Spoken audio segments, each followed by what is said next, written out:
I read a recent report where millennials, the majority of them, have less than $1,000 in their bank accounts. So how do you change the mind frame here?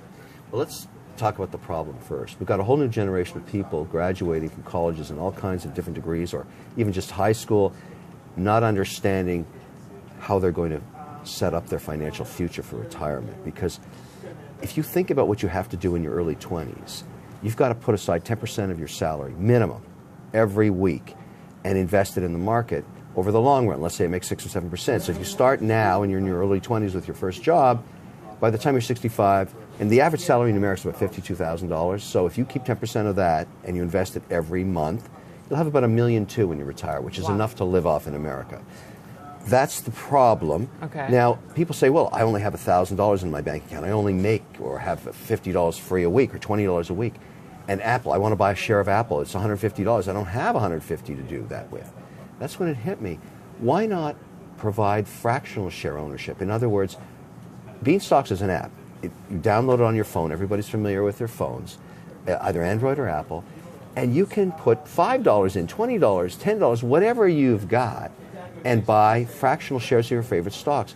And why that's important is you start to learn about investing. Now, it has 1,000 different stocks on it. It's got 200 or 100 different ETFs. You can build an international portfolio. You can actually start to understand how to invest. And, you know, we just brought it out a few weeks ago. There's over 5,000 people have started to work with it. And I talk to them about it. They say the most fascinating thing is I buy a stock, or I buy a basket of stocks, or I buy an ETF. I can't stop looking at my portfolio all day long, watching it go up and down. And that's the whole point of it. Because they're so used to using their phone, it becomes the new interactive. And is it a younger audience? Are you seeing who's downloading it? So the demographic's really interesting. What really blew me away is women are far more hip to this problem than men. So we've got a lot of women in their early 20s saying, yeah, I care about investing, and I'm going to start putting aside money from my paycheck. That's number one.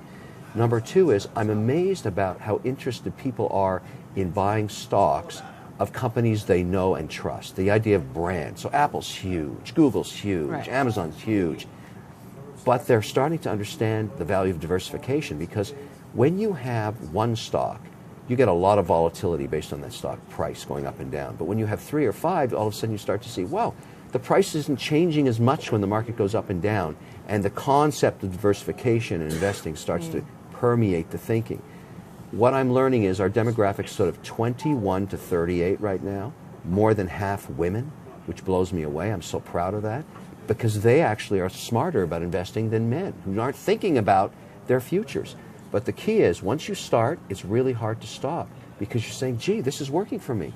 I'm actually investing. I can see it work. Beanstalks, I think, is going to continue to be a very interesting platform for me to promote, because I want people to have financial literacy. You know, it's amazing. A lot of my friends are millennials, and they've never cared about investing, but all of a sudden they are crazy about it with Bitcoin, with the cryptocurrencies. Right. Hasn't that changed the landscape Bitcoin to me is not a currency, it's an asset. People debate it all the time, right. And I don't know if Bitcoin's the one that survives or some of the other ones happen.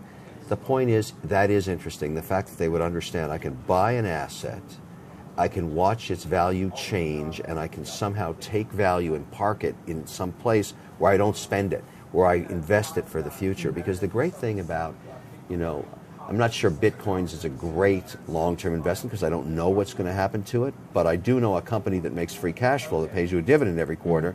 To me, that is a good idea.